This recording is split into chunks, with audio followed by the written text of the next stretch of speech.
Hi folks, welcome back to another lesson, and we're now moving on to some really important rules or laws called Newton's first laws. So we're going to state and use the term balanced forces, state Newton's first law, and give examples of Newton's first law.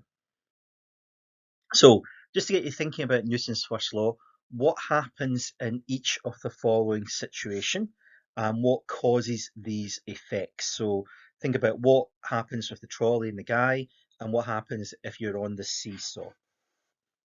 Um, Pause the video, have a wee think, and then we'll have a wee discussion about it. So hopefully you're thinking that in each case there is movement. So the trolley moves forwards, the seesaw moves up and down.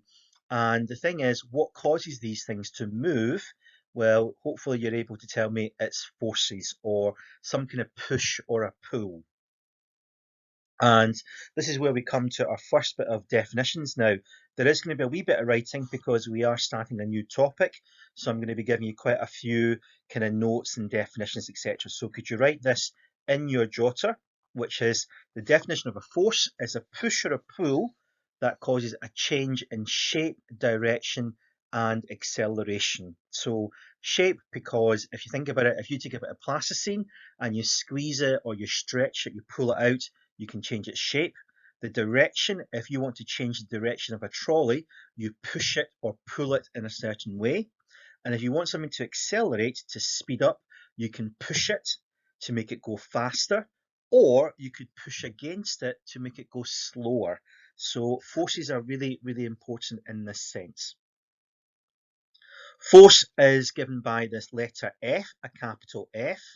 And as you know from last time, force is measured in newtons, which is a capital N. And remember, weight is a force, mass is a kilogram. It's something totally different. So how do we represent forces if we were drawing them? So this is really important because we're going to be using this later on with Newton's second law. So we represent forces using arrows, and the direction of the arrow gives the direction of the force. So again, I'd like you to make a wee note of this. If you can, draw the arrow and write down the wee bit of text there. And the size of the arrow represents the size of the force. So it's a very compact way of describing forces because the direction of the arrow gives us the direction, and the size of the arrow tells us how big that force is. Now, another wee bit of writing.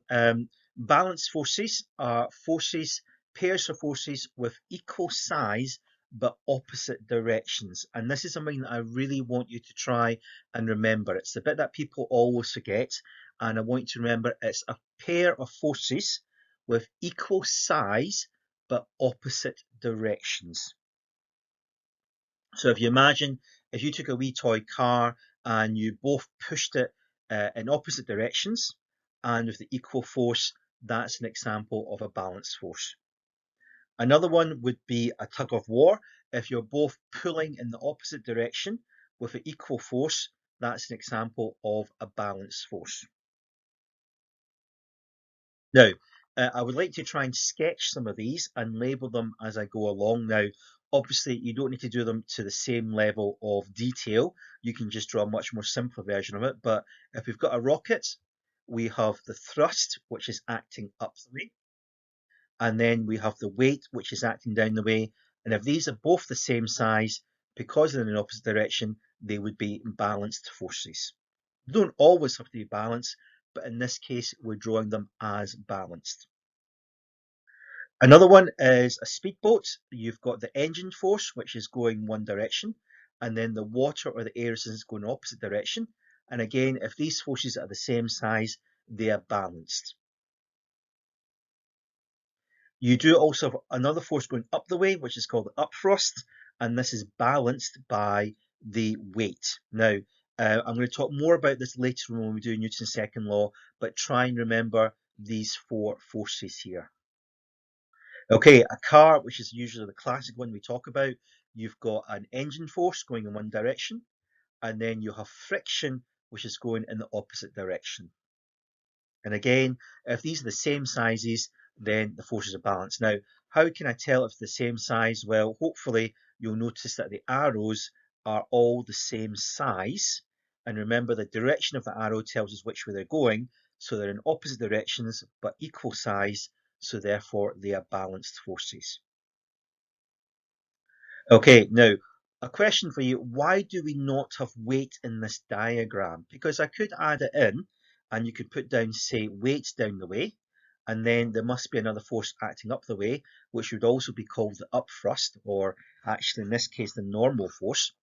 And the reason why we don't have weight in the diagram is because for cars in general, they're either going towards the left, so let's put this in red. So the direction of travel is either left or right. And so the only forces that are acting along that way are the engine force and the friction. The weight doesn't come into it, so that's why we ignore the weight when we're drawing the force diagram for the car. And again, we'll talk more about this when we come to do Newton's second law. Okay, now, can you move if there are balance forces? And this is an experiment that I would get to do in class with Newton balances, so we'll have to do this one when we get back into class. The answer is actually yes. Okay, you might seem quite strange, so maybe you could try this at home if you've got a younger sibling, or you could try this with your parents. Get a wee toy car or something that moves, and try and push it so that try and push it so that you're both applying the same force, and see if you can make the car move. And the answer is actually you can make things move with a balanced force. At the same time, you can also make things stay still if they have a balanced force. And this is summarized in Newton's first law. And again, this is something that I want you to copy down and try and remember. An object will stay at rest, so that means it doesn't move, or move at constant velocity in a straight line, unless acted upon by an external unbalanced force. Now, I've kind of cheated a wee bit because I've not told you what unbalanced force is, but in sort of layman's term, which means in words that somebody on the streets could understand, Newton's first law is simply, if forces are balanced, an object either moves at steady speed in a straight line or doesn't move at all. So this one here that you've written down, hopefully, is the more kind of formal one. It's kind of like a law, like a legal law, because in some ways scientists are kind of like lawyers. But this one here in yellow, you might find it easier to remember. Now, I'm happy for you to remember either one. If you find it difficult to remember the more formal one, at least remember this one.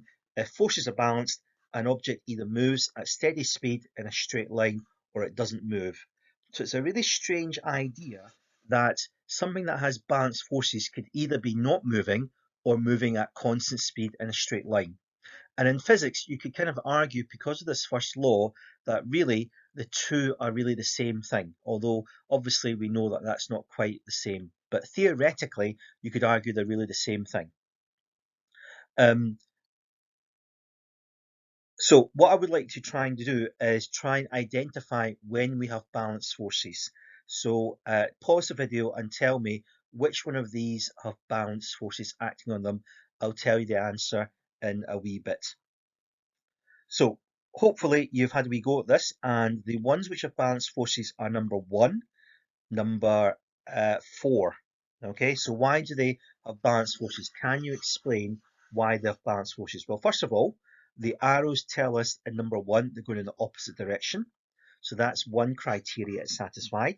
The second thing is that they are both the same size. So remember, if the forces are the same size but in opposite direction, we have balanced forces. You could say the same for number 4, because even though it doesn't tell you at what newtons it is, the size of the arrows are the same. So that means the forces are the same size, but they're in the opposite direction, so they must be balanced forces. Number 2 isn't balanced because the forces are not the same size. And again, you can see that in terms of the number and also the size of the arrows. Number 3 isn't balanced because notice how you've got 2 forces on one side and 1 on the other side.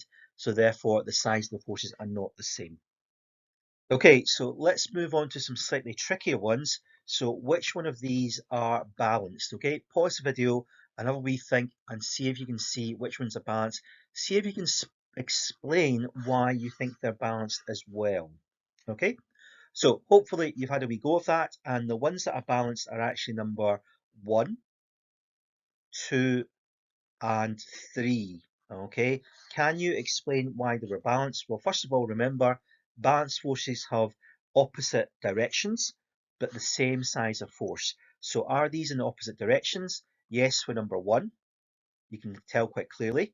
Yes for number 2, and yes for number 3. Number 4, they're not in opposite directions because you can see quite clearly one is pointing straight down, but the other one is pointing at an angle up the way. So they're not opposite forces. So number 4, straight away, they are not balanced forces. The second criteria is, are the forces the same size? And remember, the size of the arrow tells us the size of the force. So hopefully you can tell that these two arrows are the same size, so therefore they're equal but opposite, so that's balanced. Here again, the arrows are the same size and they're in opposite directions, so equal but opposite, so that means they're balanced. And then finally, this one here, the arrows are the same size, equal but opposite directions, so therefore they're balanced. And notice what I'm saying to myself each time, are they equal but opposite? And that's usually a quick way to remember if forces are balanced.